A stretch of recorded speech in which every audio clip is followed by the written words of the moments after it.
Racharla Veligonda project pipeline వద్ద క్షుద్ర పూజలు భయాందోళనలో ప్రజలు. మండల కేంద్రమైన రాచర్ల మండలం రాచర్ల అనుమలవేడు రహదారిలో మధ్యలో ఉన్న వెలుగొండ ప్రాజెక్టు పైప్ లైన్ వద్ద క్షుద్ర పూజలు చేసినట్లు శనివారం ఆనవాళ్లు కనిపించాయి. ఆ ప్రదేశంలో తిరుగుతున్న రైతులు, ప్రజలు, సమీప పాఠశాలలోని విద్యార్థులు ఈ దృశ్యాన్ని చూసి భయాందోళన వ్యక్తం చేశారు. ఇవి క్షుద్ర పూజలా లేక ఇంకా ఏమైనా కార్యక్రమాలా అనే విషయం అంతుపట్టడం లేదు.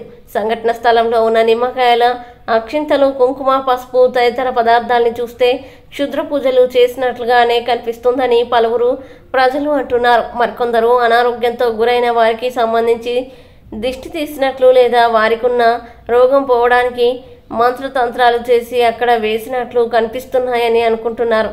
ఏదేమైనా ఈ సంఘటనపై ప్రజలు ఆందోళన వ్యక్తం చేయడమే కాకుండా ఆ పరిసరాలు తిరగాలంటే భయపడుతున్నారు.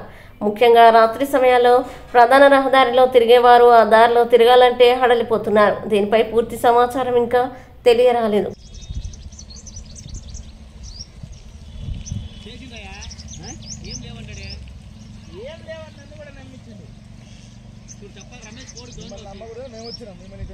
పోకుండా